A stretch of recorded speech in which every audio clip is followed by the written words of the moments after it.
Sorry, I got paused over here. The state shall not discriminate in giving educational grant or educational scholarship from state fund to any linguistic or religious minority institution. So what they are saying is that, let's say there is an educational grant I got or specific educational scholarship I got, so I cannot say, okay, I'm not going to give it to this school because they are a Hindu school or because they are a Christian school. No, I can't discriminate. If I have got a grant or a scholarship, I have to equally give it to all the schools. Okay. If the state desires to take over and confiscate the property of minority institutions, then it can do so only by giving proper return. In this way, important provisions in the context of educational institutions have been made in the Constitution. So what are minority institutions? Minority institutions are those schools and colleges which are run by minority religion. Like you have Christian is a minority religion, Muslims are minority religion, Jains, Buddhist. So abadi are called as minority institutions. Okay. So what they are saying, let's say कि अगर particular government ने અમુક minority રિલિજનની property જોતી છે કે એ લોકોનું school જોતી છે, they can take it over, but in return they have to give them money or they have to give them property back. Okay, so that is the that is your cultural and educational rights. Now the sixth and the last right is the right to constitutional remedies. No matter how many laws are framed or how many provisions are made for fundamental right, if these are not implemented well, then there is no meaning for such freedom or right. So they are saying there are many laws, there are many rights given to all of us, but if they are not used properly, if nobody pays attention whether people are getting their rights or not, then all these rights are of no importance. Therefore, a provision has been made in the Constitution for implementation of these rights, and under it, a writ in a Supreme Court can be made for the violation of fundamental rights. So what they are saying, for protection of these rights, there is another thing which is called as right to constitutional remedies that has come up. Okay, and according to this, if particular person does not get their right, they can go to the Supreme Court. Okay, meaning they can file a petition in the Supreme Court. Writing a writ meaning you can file a petition, you can file a case in the Supreme Court saying that my fundamental rights were violated or I did not get my fundamental rights. The right has been accepted as a right to constitutional remedies. So this is called as constitutional remedies. That is, if you don't get any of your rights, you can go to Supreme Court and put your case in the Supreme Court. Okay. The Supreme Court plays an important role in protecting fundamental rights. So what they are saying, Supreme Court plays a very, very important role making sure everybody gets their fundamental rights.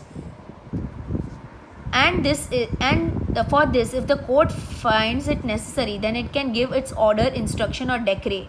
So what they are saying that if a court finds out that a particular person's right has been violated or government has violated somebody's right, then they can issue an order or issue an instruction. Don't do what decree is. Okay, they can issue an order or instruction. The apex court is vested with powers given by the Constitution. Apex court is what? Supreme Court. So Supreme Court has the power. Okay, and all these powers have been given by the Constitution. Nobody can oppose it. Supreme Court is the highest court. Nobody can go against Supreme Court. The decision of the Supreme Court is final. If any person puts complaint against any state for the violation of fundamental right, then Supreme Court can exercise its right. So what they are saying, if a particular person is filing a case against the government or against the person for violation or for the problem of fundamental rights, then Supreme Court uses that right and hears the case. Dr. Babasaheb Ambedkar has considered this right as a soul of Constitution. The fact that if any of your rights break and you can go to Supreme Court is the main soul of the Constitution. The reason why the Constitution of India is protected is because of Supreme Court. Why? Otherwise, कोई पण change करी नाखे Constitution पोताना रीते पोतानी मनमर्जीथी. That is why you have Supreme Court. Okay. The parliament can hand over the powers by giving such order to any of the court. So what they are saying is that the parliament na power છે, it can be controlled with the help of Supreme Court. Otherwise parliament can change whatever they want to change in the constitution, right? If the state legislative assembly frames any law which violates fundamental rights or not in accordance of it, then the Supreme Court can stop the state.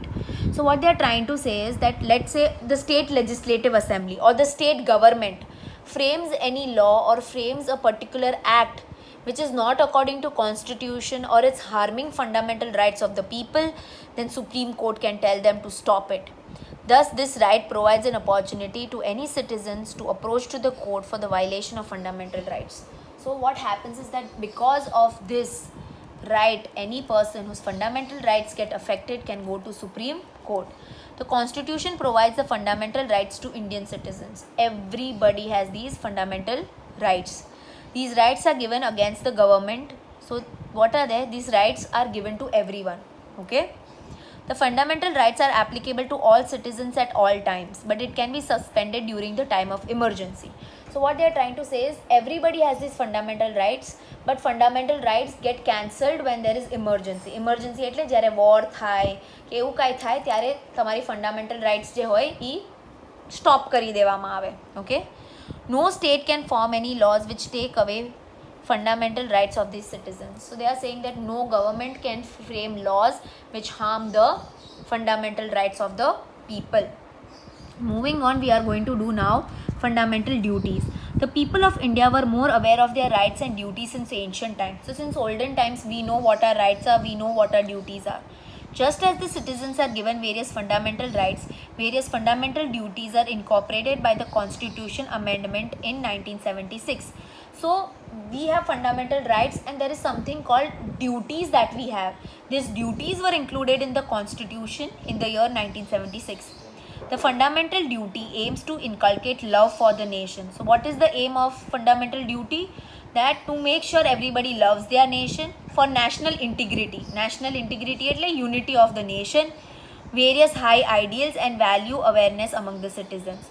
To make sure that the citizens of the country have good values, they have good morals, they have good understanding, thereby helping in developing the nation. So all these duties will work towards making sure that the nation is a well